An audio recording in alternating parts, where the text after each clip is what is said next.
Hey there, Rana. Today's video is going to be just a really short video that I kind of promised a couple people I would make, and this all started from an Instagram post I made a few weeks back. It was really strange because I hit a milestone within my weight loss. I had lost 35 kilos. But the thing is that I snapped the moment I saw the numbers on the scales. How this all started was the day before, I got a phone call from this company who reached out to me. They're a little local company, but they reached out to me through my Instagram, scouted me, and they told me they want to use me for their company. So I went out of my way, I cancelled an appointment and went to see them. I'm not going to say the exact words because it was a very long-winded sentence, but essentially they told me I just wasn't small enough for their brand. The next day I stepped on the scales and I had lost 35 kilos, but the problem is that I started to cry at that moment. Essentially, I'm not that great up here. I have had a lot of problems in the past with eating disorders and body image and that kind of stuff, and I don't like to talk about it, so this will probably be the be-all and end-all of that. But I sat and cried in the corner for a while because I kept looking at myself and thinking, why am I not good enough? I have gone through so much to be as small as I am now, but why am I still not good enough? The thing was where it just kept swirling around in my head.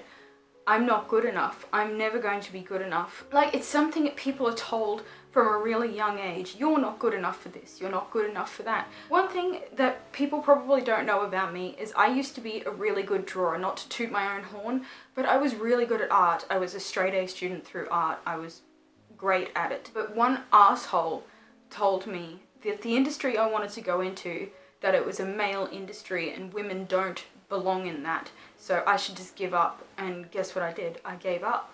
And that was just as I started to eat my feelings. See, I went from a point of being really, really thin to really big. I started to eat my feelings because it was either one or the other. I would either not eat or I'd eat everything. It's finding a healthy balance within my life that has been a bit of a struggle. But it's times like the day that I posted that thing to Instagram that I start, these thoughts manifest again in my mind. How will I be good enough again? And it seems like the answer is so straightforward. Be thin. But the problem is that's not the answer. And I know logically what is right and what is wrong. It's the fact that emotionally I can't seem to find a balance. And while I do appear as a very strong person, and a lot of people kind of were a bit shocked at my outburst, I guess, on Instagram, I am a very held together kind of person, but every now and then just the amount of things just seep through the cracks and all of a sudden just something happens, and generally that will be a breakdown for me. I haven't had one for quite a while, but generally it means I've got these feelings of fatigue or just not even wanting to get out of bed.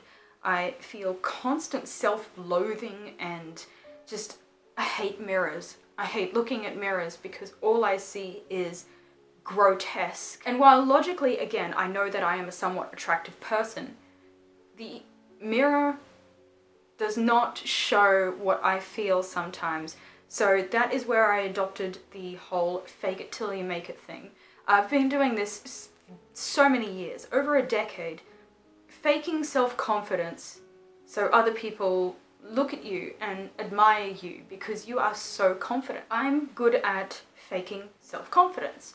And that's what a lot of you see. And because I've been faking it so long, I think I'm starting to believe that I am a somewhat self-confident person. I think I'm like, out of 10, I think I'm about a 7 of reaching full self-confidence. I don't want to be full-on narcissistic, but I want to be someone who can look at themselves in the mirror and say, you look good, and you look okay, you're a good size. It's those days where you're like a 3 or below that you're looking at the mirror and and is dragging down the rest of your week.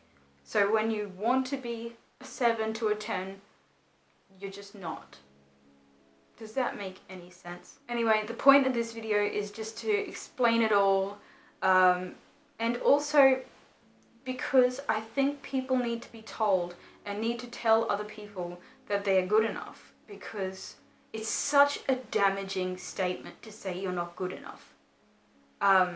You know, you may need to try harder at something. You may need to, you know, get yourself in a better place, but you are never not good enough. Basically, the point of this video and that post and a couple other things was just to say that you're good enough. You're good enough to do whatever you want. And I'm trying to be good enough for myself. And that's all you need to worry about, is being good enough for yourself. You don't need to worry about your parents. Parents are a big factor in all of this. Being good enough for your parents. You don't need to be good enough for them. You don't need to be good enough for society. You don't need to be good enough for a man, a woman, anything. You need to be good enough for you, so you can look in the mirror and say that you're okay. You like who you are. You like how you look. You like everything about yourself, the good and the bad. If you were to take away anything from this video, I want you to know that you are good enough, and that I am grateful and appreciative of all of your support that I've been getting, not just through the bad times, but through the good times. And you're all good people. Because anyone who goes even out of their way for a tenth of a second to like a photo or comment on a photo is a good person, because they did something nice. Even if you're someone who has left a hate comment before, if you have left a nice comment, it means you're a good person, because you can do good. So thank you for the support, and I hope you have a good day.